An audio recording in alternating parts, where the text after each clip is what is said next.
Welcome વિદ્યાર્થી મિત્રો.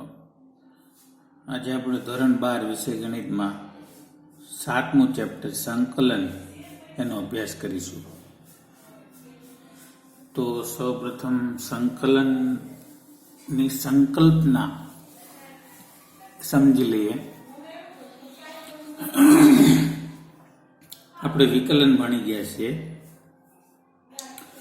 તો જો કોઈ અંતરાલ I છે, વાસ્તવિક સંખ્યાના ગણ r નો ઉપગણ હોય, એટલે કે એવા કોઈ અંતરાલ પર વ્યાખ્યાયિત વિધેય g માટે d/dx of gx is equal to fx થતું હોય, તો gx ને fx નો પૂર્વવર્ગ અથવા પ્રતિવિકલિત અથવા અનિયત સંકલિત કહે છે.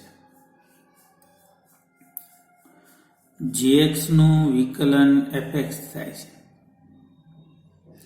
તો gx ને fx નો સંકલિત કહેવાય. એને દર્શાવવા માટે આમ ઇન્ટિગ્રેશનની sign integration of fx dx વડે દર્શાવાય. ઇન્ટિગ્રેશન ઓફ fx dx એટલે શું આવે? gx એટલે એનું પ્રતિવિકલિત. અનિયત સંકલનના ગુણધર્મો જોઈએ. d/dx of integration fx dx હોય તો સંકલન અને વિકલન બંને દૂર થઈ જાય, એટલે કે સંકલન અને વિકલન એકબીજાની અસર નાબૂદ કરે અને આપણો જવાબ મળશે fx. સરવાળા કે બાદબાકીમાં સંકલન અલગ અલગ આપી શકાય, જેમ કે અહીંયા plus or minus fx plus gx dx છે, તો integration fx dx plus or minus integration gx dx. કોઈ અચળ કે માટે કોઈ અચળ સંખ્યા હોય સંકલનમાં, તો એને આપણે સંકલનની બહાર લઈ લઈએ, અને જે ચલ છે, ચલવાળો ભાગ છે, જેમ કે fx છે, એનું આપણે સંકલન x ને સાપેક્ષ કરી શકીએ. હવે કેટલાક પ્રમાણિત સંકલિતો છે, એટલે કે સૂત્ર, એ સૂત્રો આપણે યાદ રાખવા પડે.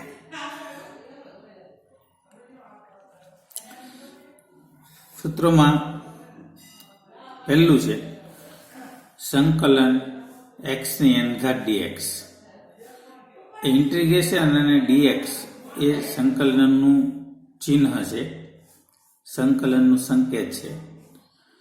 ઇન્ટિગ્રેશન અને dx ની વચ્ચે જે આપેલું હોય એનું સંકલન શું થાય? તો કે x ની n ઘાતનું સંકલન થશે x ની n+1 ઘાતના છેદમાં n+1 plus c.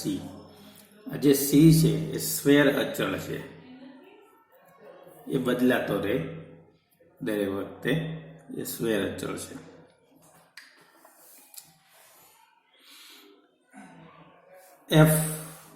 Integration cos x dx is equal to sin x plus c. Plus c બધામાં આવશે, એ શા માટે આવશે એની ચર્ચા પણ આપણે કરીશું. Integration sin x dx minus cos x plus c. Integration sec square x dx is equal to tan x plus c. Integration cos x square x dx is equal to minus cot x plus c. Integration sec x tan x is equal to sec x plus c. Integration cosec x cot x is equal to minus cosec x plus c.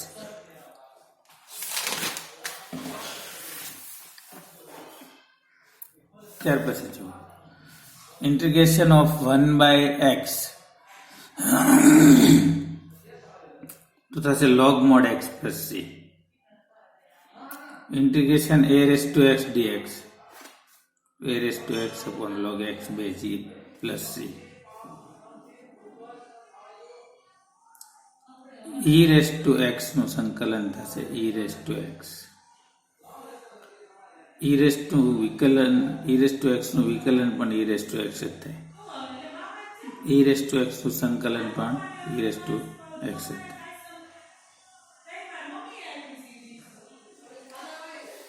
ત્યાર પછી 1/x² plus a²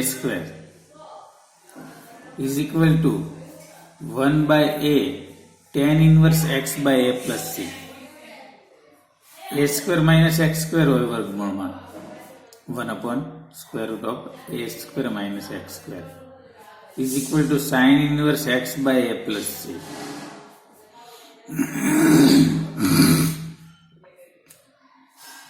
એનાથી આગળ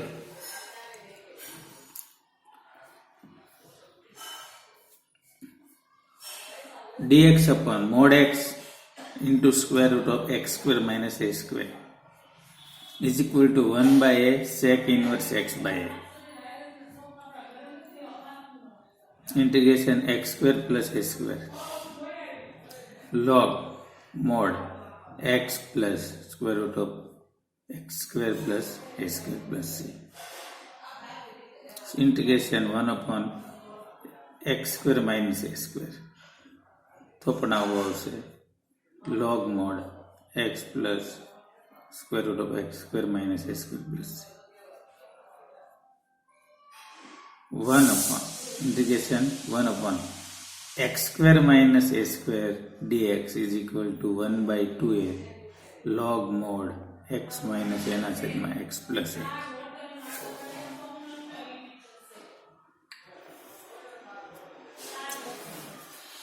tan x નું સંકલન થશે log mod sec x. cot x નું સંકલન થશે log mod sin x. sec x નું સંકલન થશે log mod sec x plus tan x. cosec x નું સંકલન થશે log mod cosec x minus cot x.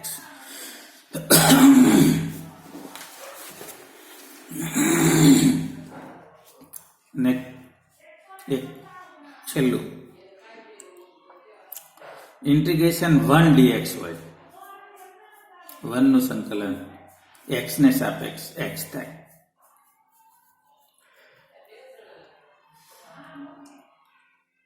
એટલે integration 1 dx is equal to x plus c. ત્યાર પછી એક નિયમ છે, જો કેપિટલ fx એ સ્મોલ fx નું પ્રમાણિત સંકલિત હોય તો integration small f of ax plus b dx is equal to 1/a sin નહીં, અહીંયા આવશે capital f. Small capital fx એ સ્મોલ fx નું સંકલિત છે. અહીંયા આવશે capital F.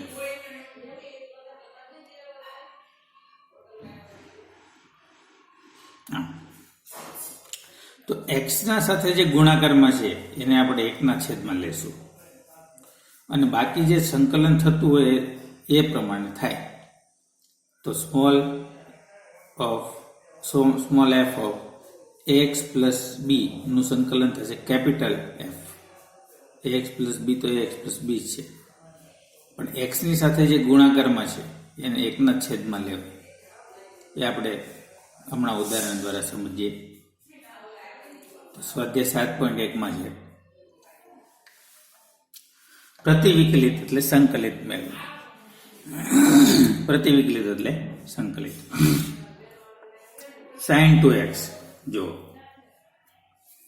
Integration sin 2x dx x ની સાથે જે ગુણાકારમાં છે 2 એને 1 ના છેદમાં લખવાના અને sin 2x નું માઇનસ cos 2x થાય. sin નું માઇનસ cos થાય, 2x ના 2x છે એટલા માટે અહીં આગળ આપણે 1/2 લખ્યા, minus 1/2 cos 2x. cos 3x તો 1/3 sin 3x. x સાથે ગુણાકારમાં કોણ છે 3 એટલે 1/3 અને cos નું સંકલન શું થશે sin. અહીંયા છે e raised to 2x.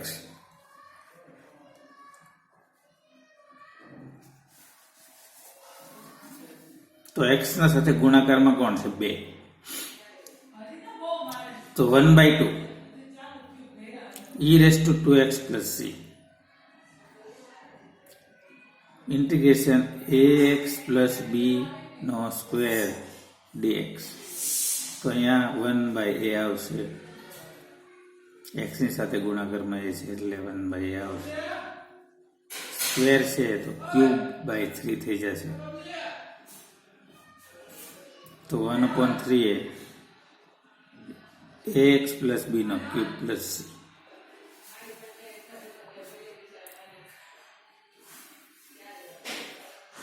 પાંચમું છે integration sin 2x - 4 * e⁻³ dx. તો sin 2x નું થશે 1/2 - cos 2x -4. 3 છે એક સાથે ગુણાયેલો છે એટલે આપણે એને છેદમાં લખશું. -4 તો હતા જ, 3 એના છેદમાં આવ્યા એટલે -4/3 થઈ ગયું. e⁻³ + c.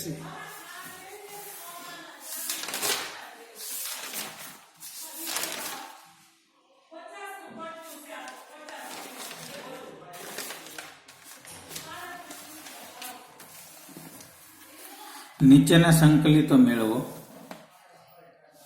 તો અનુસંકલન કરો. 4/3 e⁻³ x નું થશે 1, 1 નું થશે x, 1 dx એટલે x. આપણે જોયું હમણાં. x² ને અંદર ગુણીએ તો x² - 1 થઈ જાય અને બંનેને અલગ અલગ સંકલન આપી દઈએ તો x² નું x³ + x³/3 -1 નું x + c. I = integration ax² + bx + c * dx. a x² નું x³/3 + b નું x²/2 + c નું cx. અને સ્ક્વેર અચળ મૂકશું આપણે c', કેમ કે c રકમમાં આપેલો છે એટલે એનાથી અલગ પાડવા માટે આપણે સ્ક્વેર અચળ c' મૂકીએ. એ જ રીતે અહીંયા છે 2x² + e⁻²x, 2 અચળ, x² નું x³/3 + e⁻² નું e⁻² + c. અહીંયા જુઓ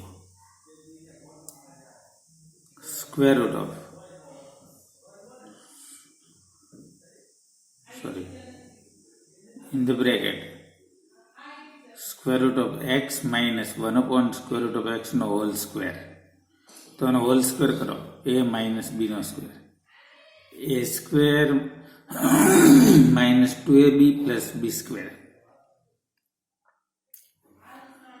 એટલે એવું થશે x - 2 + 1/x. x નું x²/2 -2 નું 2x + 1/x નું log mod x + c.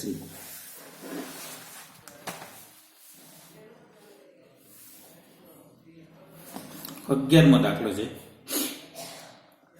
એમાં આપણે અંશમાં એક બહુપદી આપી છે, છેદમાં x² આપેલા છે. તો દરેકને x² વડે ભાગી નાખો, ભાગ્યા, અને પછી x ની n-ઘાત સ્વરૂપ આવી ગયું બધામાં. તો એ રીતે એનું સંકલન કરો. અહીંયા પણ એ જ રીતે √x વડે ત્રણેયને ભાગીએ. √x એટલે x ની 1/2 ઘાત અને ભાગાકારમાં ઘાતાંકની બાદબાકી થાય એટલે x³ √x લખાય, 3x √x લખાય અને 4 √x લખાય. તો આવું મળશે. તો આપણે જોઈએ અહીંયા x ની 5/2 ઘાત છે તો એમાં 1 ઉમેરો એટલે 7/2 થશે, છેદમાં 7/2. 3 ના 3, 1/2 + 1 એટલે 3/2, પ્લસ ના પ્લસ 4 અચળ, x⁻² -1/2 નું સંકલન થશે x⁻² ના છેદમાં 1/2 + c. તો આપણે અહીંયા એને વ્યસ્ત કરીને ગુણાકારમાં લઈ જઈએ અને વ્યસ્ત કરીને ગુણાકારમાં લઈ જઈએ તો 3 3 કેન્સલ થઈ જશે, આ 3 3 કેન્સલ, એટલે આ 2 છે અંશમાં આવી જશે અને આ 2 છે 4 આરે ગુણાઈ જશે એટલે 8 થઈ જશે. સેમ રીતના દાખલા છે 13 14 15, એ જોઈ લેજો, આવડશે.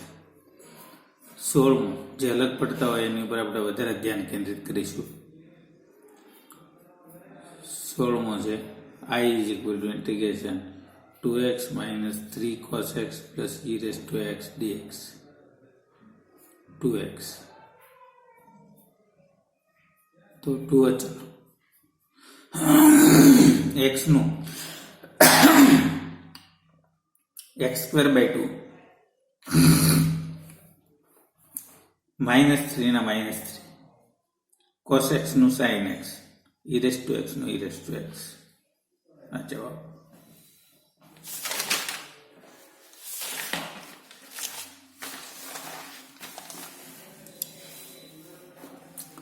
sec into bracket sec x plus tan x ગુણો એ sec square x plus sec x tan x. sec square x નું સંકલન tan x, sec x tan x નું sec x plus c. sec square x ના છેદમાં cos x square x. cos x ને ઉપર લઈ જાઓ તો sin square થઈ જાય અને sec ને નીચે લાવો તો cos square થઈ જાય, એટલે tan square નું સંકલન મળશે નહીં, એટલે આપણે એને tan square ને sec square માં ફેરવી નાખ્યા. sec square x minus 1, sec square x નું tan x minus 1 નું x. એ જ રીતે આને 2 ના છેદમાં લઈ લો અને 3 sin x ના છેદમાં લઈ લો, અલગ લો તો sec square x થઈ જશે -3, sec x into tan x થશે. એક cos આના છેદમાં લઈ લો એટલે sin upon cos tan થઈ જાય અને એકના છેદમાં જે cos વધે એ sec થઈ જાય. એનું સંકલન આપણે જાણીએ છીએ. 2 sec square x નું સંકલન થાય tan x -3 sec x tan x નું થાય sec x plus c.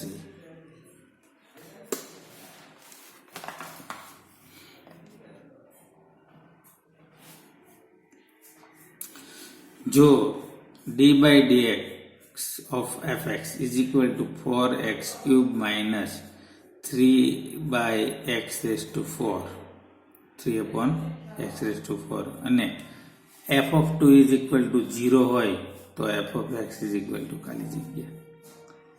તો આપણે આનો બંને બાજુ સંકલન લઈએ એટલે dx નીકળી જશે. આનું સંકલન કરીએ એટલે x ની 4x ની 4 ઘાત by 4 minus 3x ની -3 ઘાત by 3 -3, આ કેન્સલ થાય એટલે x ની 4 ઘાત વત્તા 1 upon x ક્યુબ વધે. પણ f2 તો 0 છે તો x ની જગ્યાએ 2 મૂકો. આમાં f2 0 છે તો c બરાબર કેટલા થઈ ગયા -129/8. એ કિંમત આપણે ફરી પાછી મૂકી દેવાની સમીકરણમાં. સમીકરણ 1 માની લઈએ આપણે, તો સમીકરણ 1 માં એ કિંમત પાછી ફરીથી મૂકી દો, c ની કિંમત, તો આપણને મળી જશે જવાબ. હવે થોડા અગત્યના સૂત્રો એવા છે કે છેદમાં વિધેયના અંશમાં એનું વિકલન હોય બેઠું, છેદમાં વિધેય હોય બેઠું અને અંશમાં એનું વિકલન હોય તો log mod છેદ થાય. હવે અહીંયા વિધેયની n ઘાત છે, ગુણાકારમાં એનું વિકલન છે. વિધેયની ઘાત ગમે તેટલી હોય પણ ગુણાકારમાં એનું વિકલન જો આપેલું હોય તો ઘાતમાં એકનો ઉમેરો થાય, છેદમાં નવી ઘાત. જોઈએ કોઈ પણ હોઈ શકે વિધેય, sin, cos, tan, cot, fx, gx ગમે તે, એની ઘાત કેટલી આપી છે n.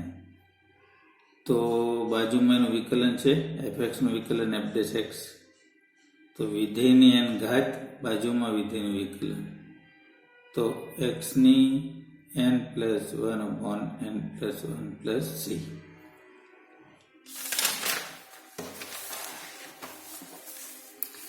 આપેલ વિધેયના સંકલિતો મેળવો સ્વાધ્યાય 7.2 માં. તો 2x છેદનું વિકલન અંશમાં છે જુઓ, તો અહીંયા d/dx ઓફ 1 + x² લખાય, છેદનું વિકલન અંશમાં લોગમોડ છેદ.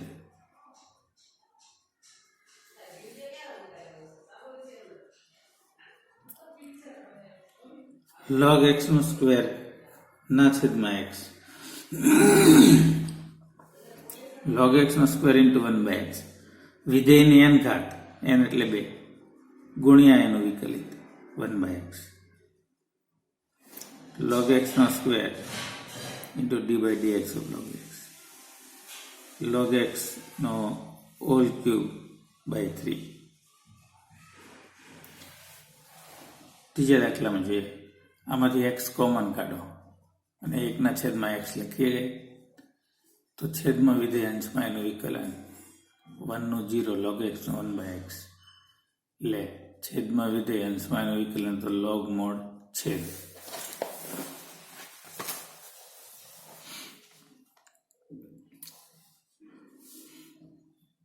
I બરાબર sin x into sin of cos x dx.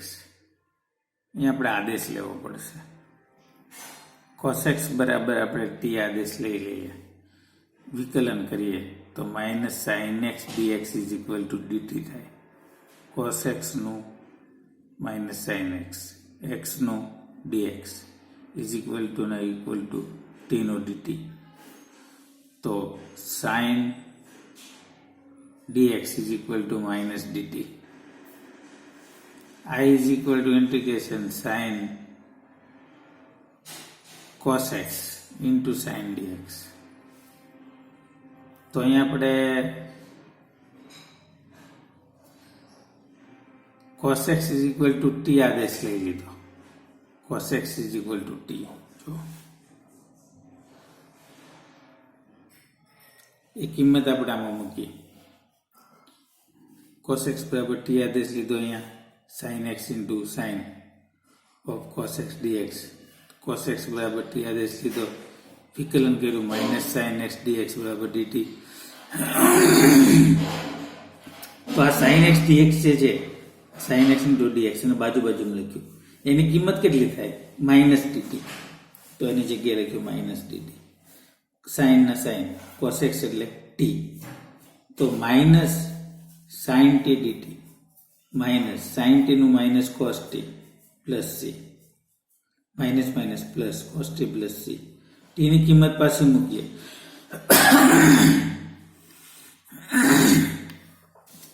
t ની કિંમત આપણે મૂકીએ